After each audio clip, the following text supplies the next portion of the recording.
Ayo, what's up? I'm CoolPikachu and welcome to my speed draw of Pokemon Subspecies. This series will all be going through the whole Johto Pokedex, designing 4 different variants of each Pokemon individual. Next up we got the Fly Scorpion Pokemon, Gligar. So sit back, relax, and enjoy. First off, my apologies for not uploading on Saturday. I no longer have buffer videos, so when Pokemon Go came along, yeah, you can guess what was mainly on my mind. Anyways, Gligar. This Pokemon is one of those subspecies that I had no idea what to do with at first. It takes inspiration from scorpions, bats, and even gargoyles. I thought of basing it off of different types of scorpions, but the standard Gligar doesn't really look like a scorpion to me. Like, the shape doesn't have the same shapes, so I kind of dropped that idea. I did get some inspiration from different types of scorpions, but not a whole lot. Instead, I used a combination of environment and different shapes for the tail, ears, and claws in a way that kind of made sense to me. I'll explain. For the first one, we've got the armored back. I started off with changing the shapes of the ears and bent them inwards to resemble pincers. Next, I split the body into 2 sections to look like it had armor. I also made the claws bigger and more squarish to fit better with its armored design. For the tail, I made it more flat as opposed to circular. The point at the tip is curled because I thought it fit better for the design. The feet generally have the same shape, but I changed the claw to curve up more sharply. This species of Gligar would be fit to live pretty much anywhere with that armored shell. Minus the Arctic, of course.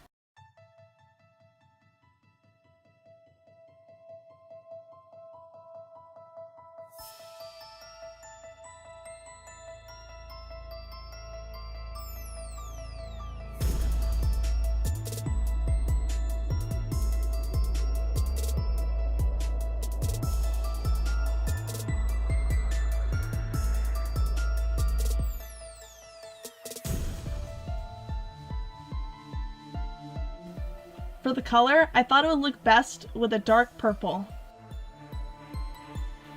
Next one is the Desert Glider.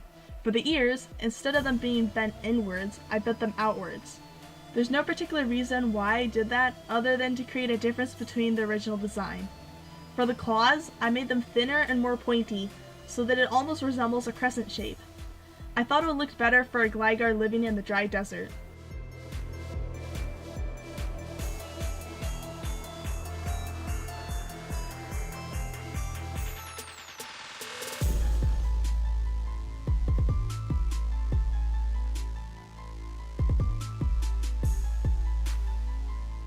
As for the tail, I kept the circular look, but I merged the pointy spike with the last circle. I exaggerated the curve to match with the sharp curve of the claws.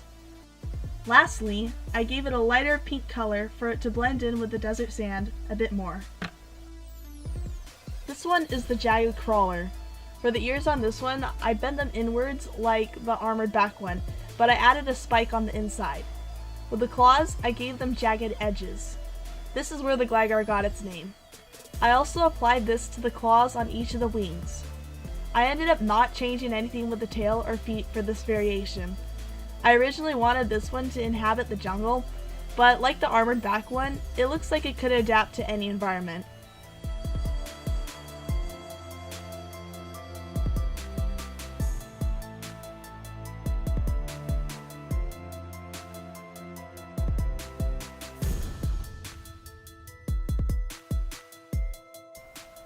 For the color, I gave it a purplish hue, similar to its Hoenn and Sinnoh coloration.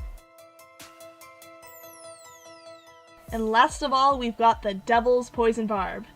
For the ears, I curved them in drastically to make them sort of resemble devil's horns. I gave it little barbs all the way down its back, as well as one on each claw.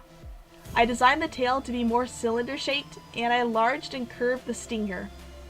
For the claws, I made them more round and curved inwards. Instead of making a circular shape just below the claw, I made it more square. Like the Jagged Crawler, this one's feet and wings were not changed from the original design.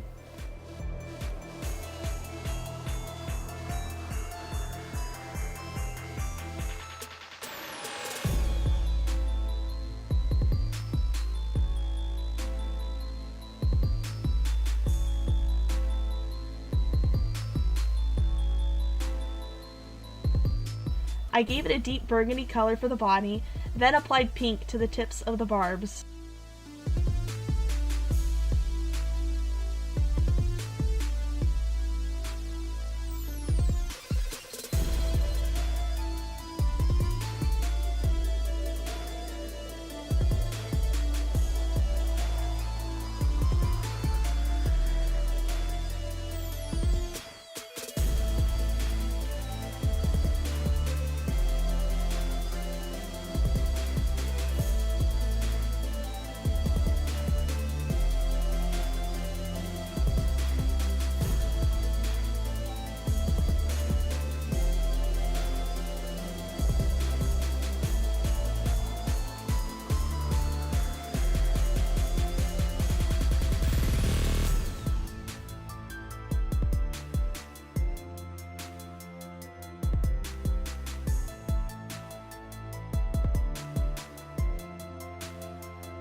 And there you have it, a little explanation of each subspecies of Gligar. Don't forget to give that like button a little electric shock down below, and if you want to see more of my videos, join the PikaClan by subscribing. Just remember to keep it cool. Catch you all later.